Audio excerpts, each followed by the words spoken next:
Hello, and welcome to a very special episode of Page to Screen, the series where I read a book and then watch the movie and compare the two of them together. This episode is special because it's going to be a reread of one of my favorite books of all time because the movie is coming out very shortly. That is, of course, Project Hail Mary by Andy Weir. I read this book last year for a book club and completely fell in love with it. It ended up being my number one book of last year and swiftly made its way to my all-time favorite shelf. I adore this book and I've been meaning to reread it anyways, so I figured right before the movie comes out is a perfect time to do so. If you've somehow not heard of this book, it follows a man who wakes up on a spaceship having no memory of who he is, where he comes from, or why the hell he's in space. And throughout the course of the book, he gradually starts to piece together what's going on and learns that he is actually on a last desperate mission to space to try and save the world. And my favorite part of the synopsis on this book is with the clock ticking down and the nearest human being layers away,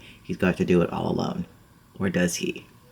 I love this book so much. I think it's so much fun. This is exactly my kind of sci-fi. I'm so incredibly excited for the movie, but also terrified because if they mess up this movie, I'm going to be pissed. And I'm also a little concerned about the movie, so I haven't seen any of the trailers. I have not watched any of them. I've avoided any kind of possible spoiler to it. I want to go into the movie completely blind, but I am wondering about how the trailers have gone about advertising this movie, because from what I've seen of like little clips of the trailer before I could skip away from it, it seems like it spoils the whole reveal of this book. So I don't really know how they went about that. So maybe I should watch the trailer so I can kind of see what they're doing, but I feel like they spoiled the best part of the movie in the trailer, just from what I've seen of the clips online. So I don't know, but also how do you really make a movie about this book without spoiling it? I don't know. But either way, I'm looking forward to it. It is currently March 15th. The movie comes out in 5 days. I don't think I'll be able to go on opening day, but I do want to go as close to that as possible. But I'm going to be starting my reread of Project Hail Mary this morning. I have the audiobook as well, so I'll be doing a tandem read. The first time that I read this book was over audio, so this will be my first time reading it physically, and I'm looking forward to seeing if I have a different experience with it as well. Also, fingers crossed that I love it as much as I did the first time, because that's always a fear for rereading, is that some of the magic will have worn off. But with this book, I doubt that'll happen. I'm sure I'm still going to love it just as much as the first time. I can't wait to start this book and go see the movie. This has been my most anticipated movie probably ever. I don't watch a whole lot of movies. That's why I do this series once in a while. So there typically aren't a lot of movies that I'm looking forward to. So this has been a really nice thing to be looking forward to, especially in the wintertime. It's the middle of March. Everything melted last week. It was wonderful. Spring was finally on the way, and then we got hit with one last winter storm, and now it's a blizzard. And it has been a blizzard for like 2 days. So this will be a nice thing to look forward to get me through this final winter storm. Anyways, I'm gonna stop yapping, go start this book, and I'll let you know when I have some thoughts on it.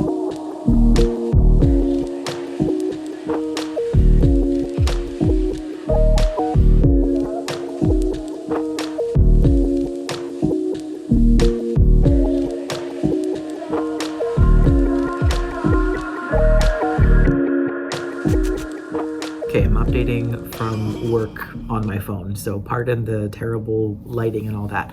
But I finished Project Hail Mary last night, and of course I'm giving it another 5 stars. It was 5 stars when I read it the first time, and I had no doubt that it was going to be the same this time as well. I love this book so much. It had me weeping. I think I did a little B-roll clip of me crying at the end of that book, but the tears were real the second time around as well, and I'm so happy about it. There's always that fear when you reread a book that you love that maybe it won't be as good as it was the first time. Maybe some of the magic kind of faded, but that was not the case with this one. It was just as good, honestly probably better than the first time that I read it, even though I knew what was coming and I didn't have that surprise factor and I didn't have that tension of like what's it gonna do, what's gonna happen. It was still so magical. It felt like hanging out with friends that I hadn't seen for a long time. I loved their banter, and I also loved doing a tandem read this time with the audiobook and the physical book. The first time that I read it was just over audio, and while I didn't miss anything major, I did definitely miss some of the kind of finer elements of their relationship and the science behind everything. So reading it physically and at a little bit of a slower speed for the audiobook that I would normally do, I got a lot more out of this one. It took me, I think, 6 days to read this book, which is a lot longer than I normally read books, but I really wanted to take my time with this one and just really enjoy it, and I definitely did that. It was such a good book. I love it so much.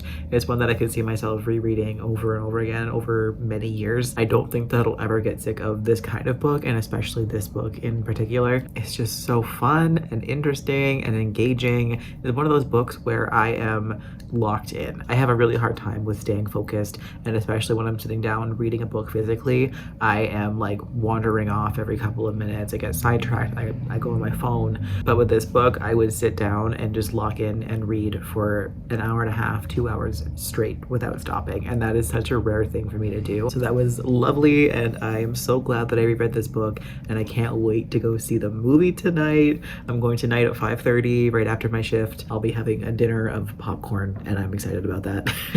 One of my coworkers went and saw it the other day, and he didn't give me any spoilers, but did say that it was excellent. He hasn't personally read the book, so I'm really looking forward to seeing how I feel about it. I'm very easy to please, so most likely I'll end up loving it. And he did say that the banter between the two main characters is superb. So that's really what I'm looking for. That's what I want the most out of it. So fingers crossed that I end up loving it. I'm so excited. If this movie is bad, I'm going to be distraught. This has been my most anticipated event of the entire year. I'm looking forward to this movie more than any other piece of media that's coming out this year. So fingers crossed that it's good. I will be devastated if it's not, but I have high hopes that it's going to be fantastic. But once I get home tonight, I will let you know what I think of it. I'm so excited.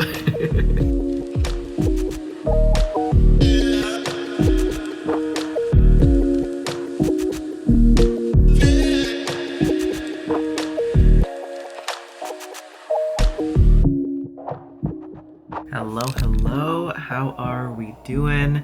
It's been a few days since I went and saw Project Hail Mary, and I am finally popping in to tell you my thoughts on it. I meant to update like that night or the next morning, but I was too tired and have continued to be too tired throughout the rest of the week. I'm moving very soon, and my life is chaos right now, and I am exhausted, and my memory is not great. But anyways, I'm here now. That's all that matters. I'm like literally editing this vlog to put up ideally tomorrow, and I'm like, oh yeah, I never updated my thoughts on the movie. My bad. I went and saw Project Hail Mary a few days ago, and I had the best of time. I thought it was such a great movie. It was so well done. It was a nearly perfect adaptation. I'm so happy to say that. Also, Tony is right here being adorable.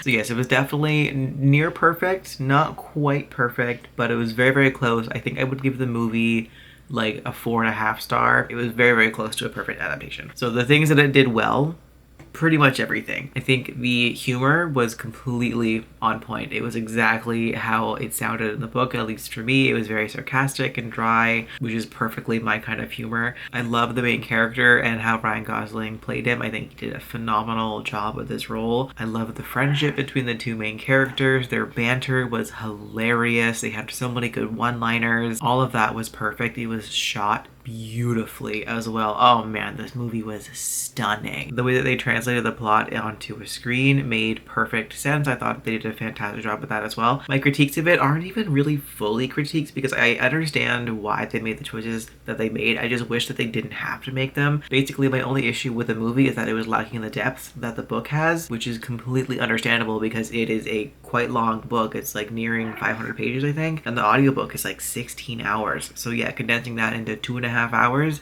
you're gonna lose some depth, and that is just how it has to be, unfortunately. I noticed it most with the side characters, especially Strat, the doctor who's kind of running everything. She's running the entire world. I found her character to be a lot less compelling in the movie, and then with the main plot as well, you know, the whole world ending thing, even though it was explained that the world was going to end, it still didn't feel quite as important, or it didn't feel quite as big as it did in the book. Like, yes, they said, you know, the world's gonna end, but I feel like that concept didn't fully sink in throughout the movie. So it was definitely missing some of that tension and sense of urgency that the book had. But again, you're taking a fairly long, extremely detailed book and condensing it into like a quarter or less of the size of it. So that does make sense for it to be like that. And I'm not like mad about it, but it is just things that I noticed. And then yeah, like with the plot, there were also a few like very minor plot points that were missing from the movie, which again makes sense. They had to make it not as long as the book was, but I feel like the couple of things that they did take out were noticed, for me at least. I think they were things that made a lot of sense. I'm gonna be vague with the details here because I don't want to spoil anything,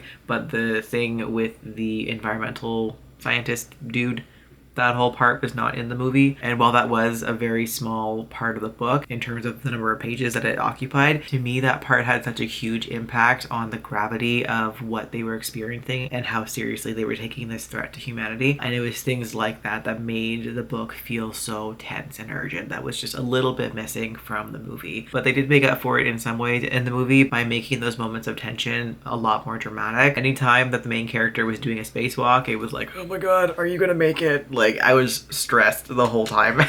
So they did bring back some tension wherever they could. But yeah, overall, this was truly a phenomenal movie. I thought it was so good, and I'm so happy about it. I was gonna be extremely upset if this was a bad movie, but luckily I left the movie theater with a big smile on my face and had a great time with it. And I'm really happy that it's been getting so many positive reviews as well. I've been looking at Letterboxd and seeing everyone loving this movie as well, so I'm glad that it's not just me who liked it. This one was great, and that seems to be a widely shared opinion. But yeah, that'll do it for this episode of Page to Screen. If you have read or watched Project Hail Mary, let me know down in the comments what you thought of them. Keep it spoiler free though, because this is a very brand new movie, but I would love to hear what you thought of it compared to the book if you have already seen it. But in the meantime, thank you as always for watching. I appreciate ya. I hope you're having a fantastic day wherever you are in the world, and I'll catch you in the next video.